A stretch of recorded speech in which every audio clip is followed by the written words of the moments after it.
Mate, did we watch a thing this week? Yeah, we did.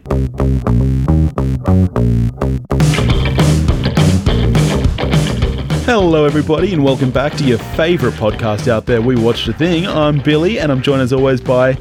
someone who suspects this is not your favourite podcast.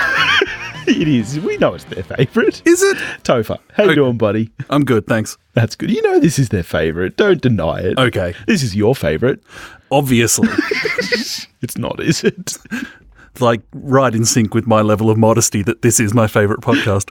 That's true. Yeah, you are that kind of modest. What are we talking about this week, my friend? Feet. What? Feet on screen. Feet? Yeah. Half the movie. Really? Yeah. I must have missed that. Really? Okay. I thought Once Upon a Time in Hollywood feet? is basically just Tarantino living out his foot fetish. Is it like, do you remember the old Thumb movies? Like Thumbtanic and Thumb Wars? I do not. Oh, they filmed entire movies just of people's thumbs and then CGI'd faces on them. So they did like a whole remake of Titanic with thumbs. Can't wait. It was great. It was good stuff. Is this like that but with feet? Yes. Once Upon a Time in Hollywood is a 2019 comedy drama film written and directed by, of course, Quentin Tarantino, his 9th movie. Stars Leonardo DiCaprio, Brad Pitt, Margot Robbie, Emile Hirsch, Margaret Qualley, Timothy Olyphant, Austin Butler, Dakota Fanning, Bruce Dern, and Al Pacino. And it clocks in at like 2 hours, 45 minutes. What's it about, Toph?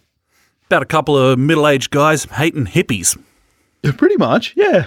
That's not a bad summary. I can get on board with that. I've got a suspicion this conversation is going to be all over the shop, which...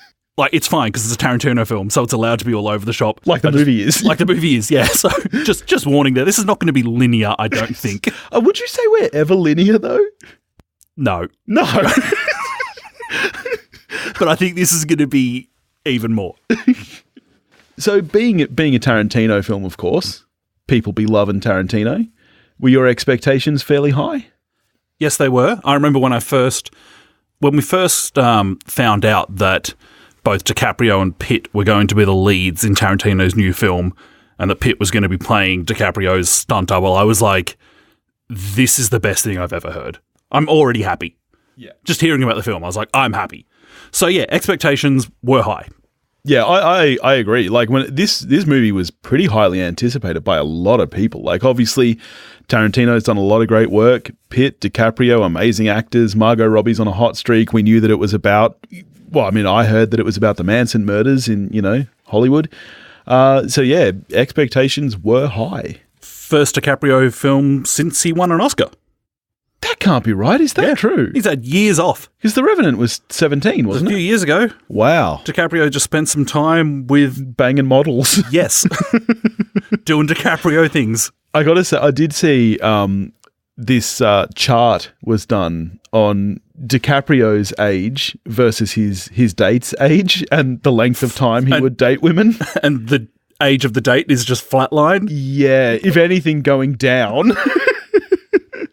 And I think the longest he's dated someone in like the last 15 years or so was about 8 months or something like that. And I mean, that's living your best life, isn't it? No offense to my wife and kids, but I wish I DiCaprio'd. I mean, your wife would ditch you for DiCaprio in an instant, so it's instantly. Fine. So it's fine. Yeah. This was a harder film than usual to just avoid knowing anything about before going in, because there's a lot of noise around this film, of course. And so going in, I was already like, I was excited to see the film.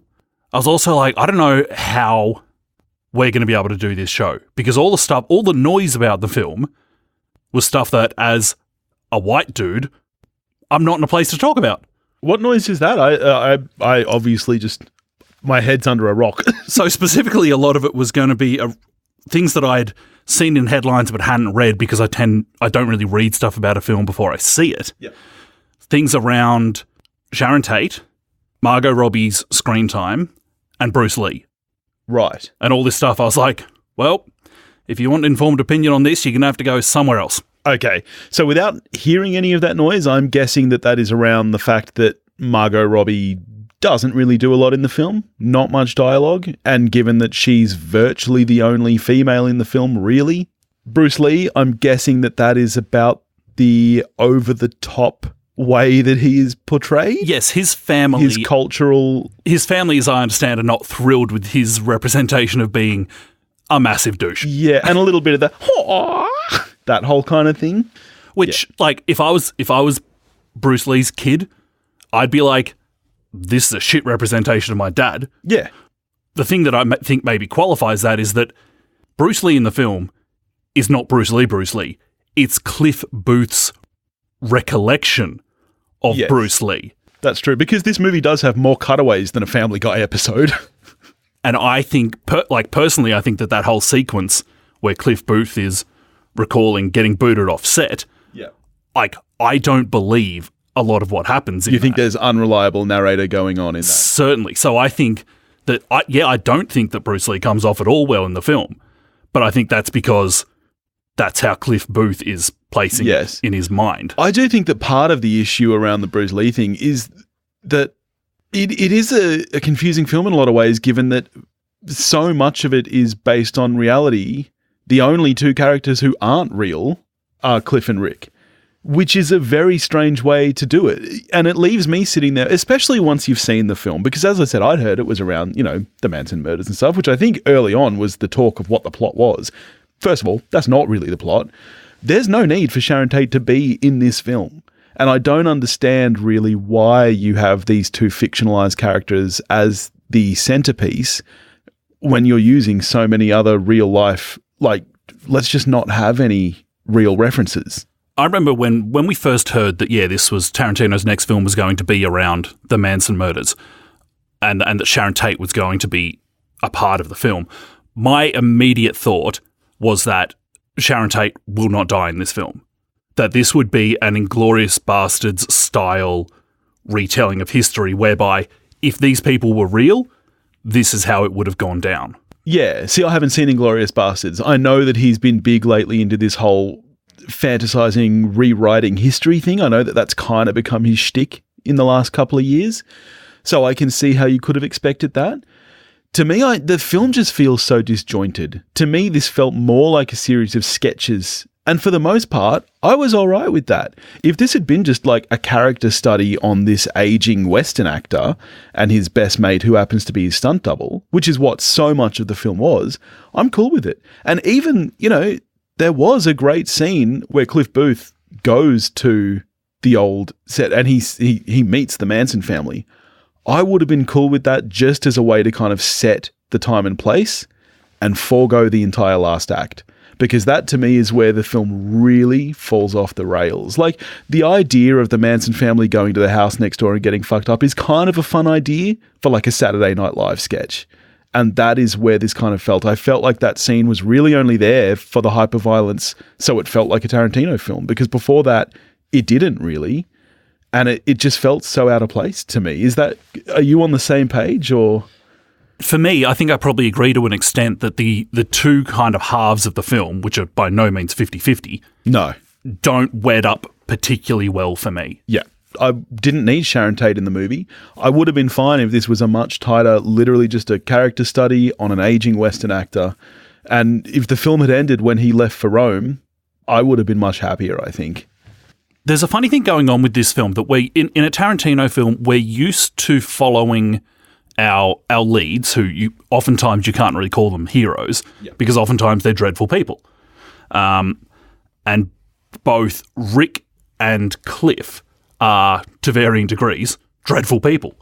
It's more difficult for me as an audience member watching that because we're so drawn to liking Leo and Brad. Yeah. Now, that's probably entirely intentional, I suspect.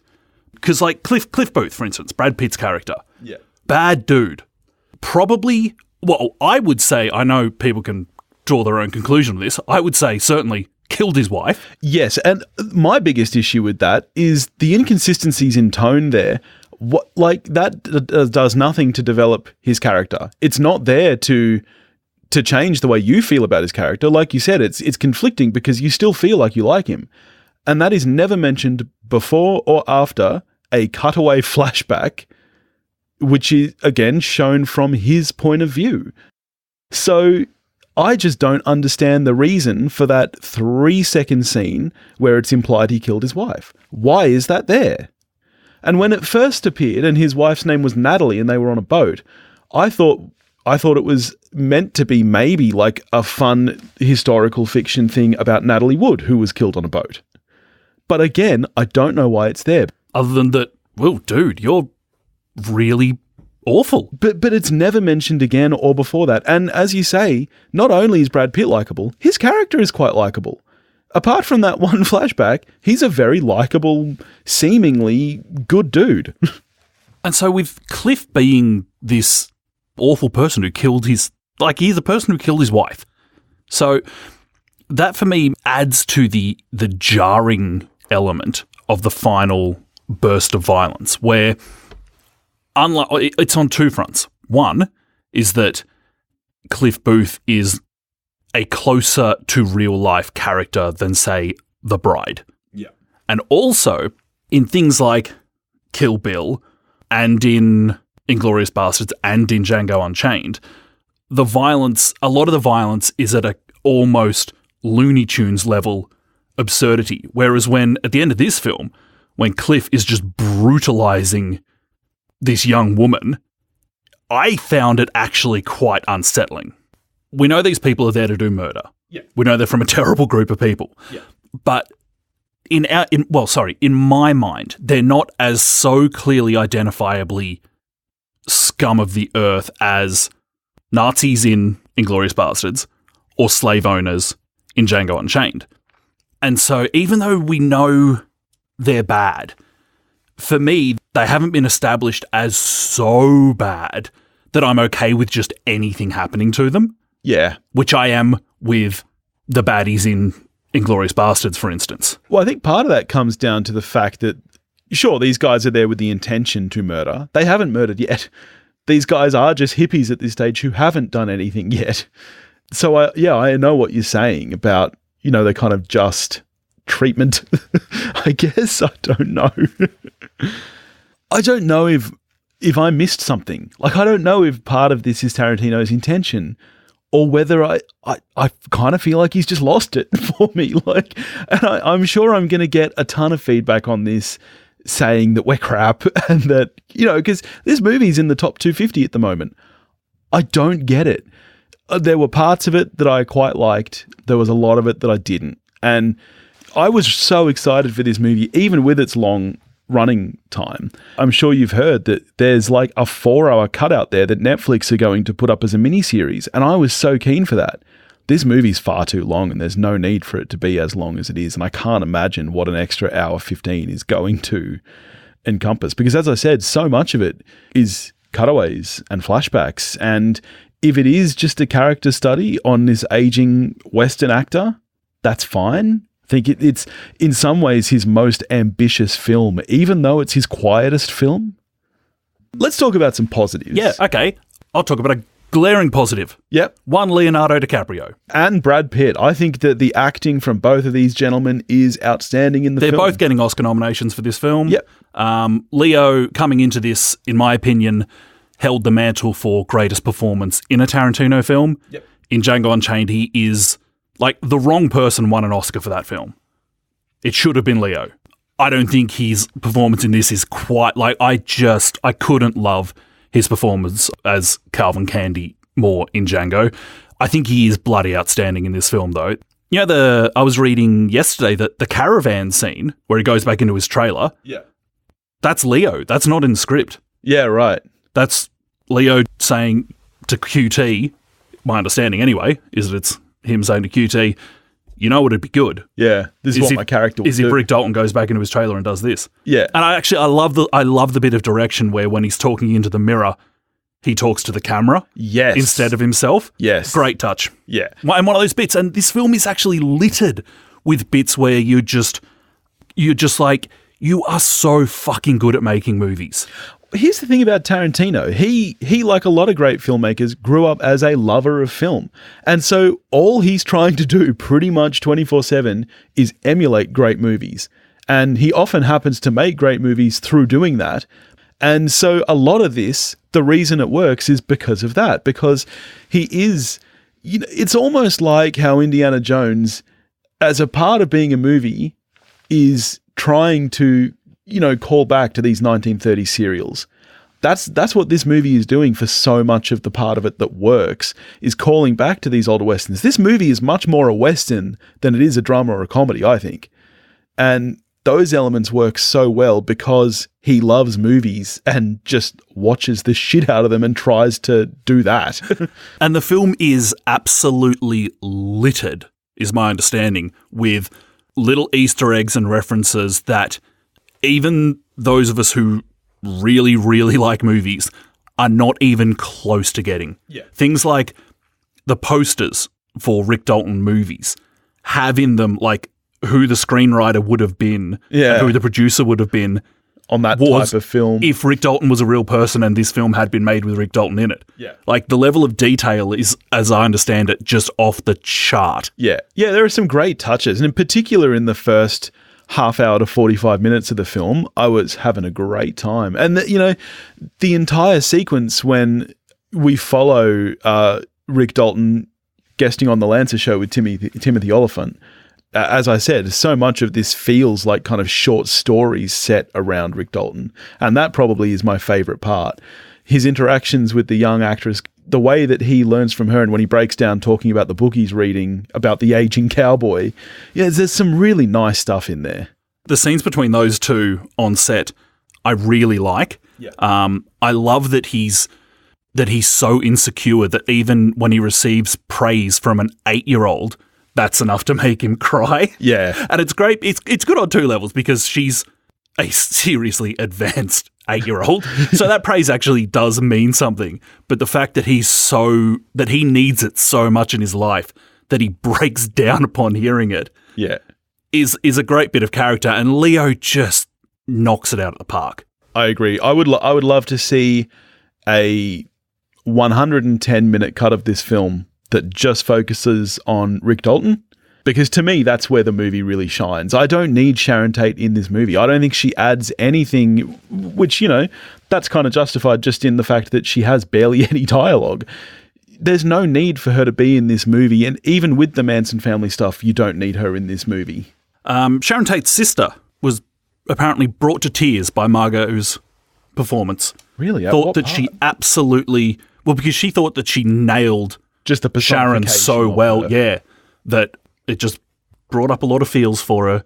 That's interesting. And I think Margot Robbie's really, really good in it. When she's in that sequence where she goes to the cinema to watch the movie and the enjoyment she gets out of people enjoying the film, actually quite touching. If you can get past the giant fucking feet in the foreground. And it is amazing how much you do, care about her and feel like you know who she is even without dialogue. That in itself is clever. Yes, I'll give it that. I think Tarantino taps into something with this film impressively, I think, which is how to film a movie star. Case in point, Brad Pitt driving along with the top down on a highway. Yeah. Like, nothing particularly interesting there, really, in terms of story or whatever, but I'd sit and watch it. Yeah. For a long time. Yeah. Just sit and watch shots of Brad. Yeah. Because Tarantino knows what he's got at his disposal, and he's like, fuck it. We've got a movie star. We've got arguably the two movie stars. Yes. Let's use them. Yeah. Another thing Tarantino does exceptionally well is soundtrack. I don't know that I noticed a score in this film, but the soundtrack is great. You think back to, even Reservoir Dogs, which has such an exceptional soundtrack. It marries so well to what is happening on screen. This is no different, I think. Just the choices of songs are so good. I was really surprised when Hush came on, because I've heard Tarantino say before that once one movie has used a song, as far as he's concerned, it belongs to that movie. It's off the market. Yeah. And given that Hush was used only quite recently, it was in Bad Times at the El Royale, it was one of the better moments in an otherwise middling film. So I was like, well, had he already put it into this film when it came out? Because I was like, you're breaking your own rules here, QT. Interesting Which rule, I suppose though. is fine. It's your rule. You can ignore it. Interesting rule, though. I'm on board with that.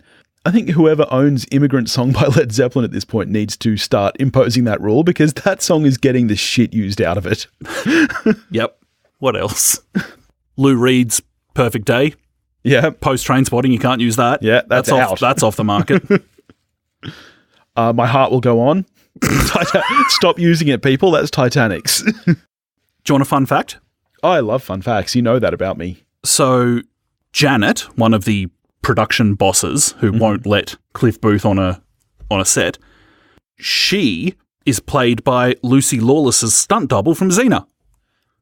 Okay. That makes sense. I do have a question, though, as to why go with the Aussie/Kiwi accent? Because she's a Kiwi.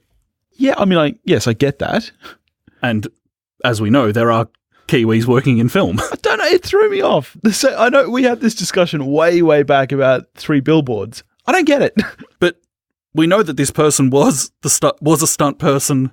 So she's based on a real person. I don't know if she's based on a real person. Yeah, no, don't buy it. We know, because this woman exists in real life, that there are Kiwi stunt people. Yeah, don't buy it. Okay.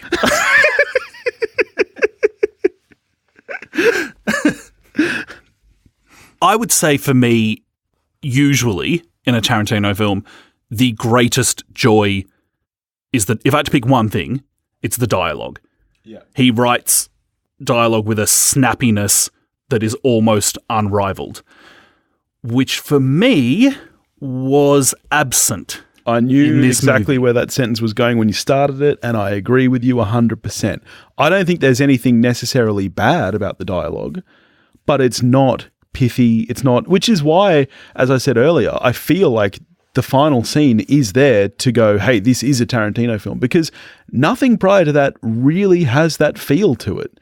I mean, Pulp Fiction is maybe the most quotable film ever. Yeah. This is not. There's some interactions that I really like. Beginning of the film, Pacino and DiCaprio together talking about the old movies. There is stuff there I really like, but the sheer joy that I get out of just characters talking to each other in things like Pulp Fiction, yeah, not for me in this one. Yeah, no, I agree with you 100%. And again, I think that comes back down to I'm just not sure if Tarantino really knew where he was. And look, that's unfair of me to say. I'm sure he did. He's a great filmmaker. I'm sure he knew what his intentions were.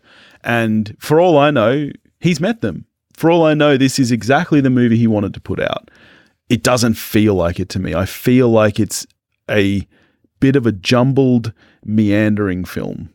Could be Tarantino working through what it's now like to be no longer the hot new thing, but part of the establishment. Damn hippies. I like the film nerdery, and it's completely indulgent, but I don't care. I love it.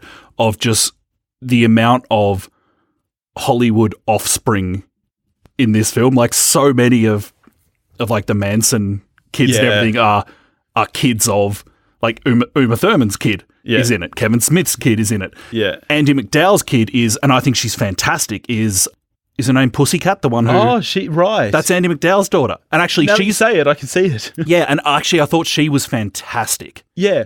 And it's part of the creepiness of Cliff Booth, because you're like, Cliff does want to hit that, and the only reason he's not is because it's against the law. He wants to. Here's the thing I don't buy about that entire sequence. He fucking hates hippies. We know that. He hates hippies. He's not going to bang this girl because she's underage, and he knows she's underage without asking her. So why does he pick this girl up and drive her home if he hates hippies? That's a very good question. Yeah. It's not... It just doesn't add up. Something doesn't add up, mate. But she's fantastic, and actually the sequence out at the property I think is really good. Yeah, and as I said, I have no problem with that as a sequence, as a way to set the time and place. I just didn't need the continuation of the Manson story in the final act. But yeah, I think that was a fantastic scene. You know, and the tension it builds when he's, you know, kind of threatening to go and talk to the guy who owns the property. It's very well done. That was going to be Burt Reynolds. Oh, really? Then he died. And so it became Bruce Dern. I mean, it's sad that he died anyway, but it's also sad because it would have been great. Yeah. Anyway, Dern's a good replacement. Yeah, if you need one. Does all right. Might as well be Bruce Dern. Yeah, I think for me, as I said, it's not that this is a bad film. And maybe the problem was my expectations, because I wasn't so much expecting it to be more of a fictionalized account where things go completely differently. And then when the film started, and to be honest, the first hour and a half has nothing to do with Manson, and I preferred that so much more when we were just focusing on Rick Dalton. I just felt like the movie was a little bit inconsistent in what it was, which was the shame for me. All in all, I'm sadly giving it a 5. Expectations do play a role here. I remember with Hateful Eight coming out of that and thinking, if I hadn't known whose film this was going in, I'd have been like, yeah, that was totally enjoyable. But I can't help but think of it and rate it as a Tarantino film, which made it for me okay. This film, when it finished, I had a fine time at the cinema. I had a fine time. I mean, there's things about it that I love. Yeah, same. And there's a bunch about it which I'm kind of meh on. And there's things I don't like about it. All in all, I probably like it enough to give it a 6. Yeah. So that's fine. The bad part of that is that now, if he's true to his word, we have one more Tarantino film. And at this rate, for me, the back end of his career is going to be like, okay. Yeah. Which, like, okay, who cares? Whatever. First world problem. But also does bum me out. Look, here's the thing. I highly doubt he'll be true to his word. To be honest, it's a stupid thing to say. How long ago did he say it? He said it between Hateful Eight and this, I think. Or maybe it was before Hateful Eight. Either way, he said it without even knowing what his next couple of films were. So, he's a man he's a creative. He's always going to keep coming up with ideas. Well, he said that he might well start doing stage scripts or novels or something. See, I'd be in for that. A stage script would force him to go back to his more pithier dialogue, and I would love to see that. I mean, I'd love to see a Tarantino-led Netflix series. This started as a book. He started writing this as a novel, and then was like, actually, no, I'm going to make this a movie. Yeah, I feel like this would work so much better as a book. But then all the visual cues of film stuff that he loves are gone. Yeah. Yeah, I think really the only reason I would revisit this film is to try and pick up on more film nerdery stuff, because I don't think I need this film in my life again. Yeah. But it's not going to leave the conversation anytime soon, because come award season, this film's going to be around. Yeah. It's a Tarantino film about Hollywood. Starring Brad Pitt and Leo DiCaprio. And a lot of people do love it. Yeah, I mean, as I said, it's in the top 250 of IMDb currently. I know that its score is like 8.9 or something. It's very, very high. I've got no beef with people enjoying it. Like you said, I had a fine time in the cinema. I just wouldn't revisit it. I'm curious to see what my wife thinks of it, because she is going on Friday night with your sister. She has now, like, I haven't spoiled anything, but she knows that I didn't love it. So her expectations might be a bit more tempered. I'm curious to see if she has a better time. All right. What are we going to do next week, buddy? Next week, we're not leaving the couch next week, are we? Nah, we got back on the Patreon train, my friend, getting to A Space Odyssey. Sure. Which is not 2001 A Space Odyssey. No, Is it set in space? Am I correct? A lot of it is. Okay, good. All right, I wasn't too far off. A lot of it is. Billy's asking me that because he has not seen Christopher Nolan's Interstellar, which is what a patron has requested. So next week, we'll be talking about that. That's right. In the meantime, if you want to get in touch with us, you can do that at wewatchedathing.com or wewatchedathing@gmail.com. You can find us on Facebook, Instagram, and Twitter, all under the handle @wewatchedathing. If you want to help support the show and make us watch something that I haven't seen or Topher hasn't seen, or even something we've both seen, and, we'll watch whatever you tell us to, because them's the rules. That's it. You can do that at patreon.com/wewatchedathing, and we'll catch you next week. Go watch a movie.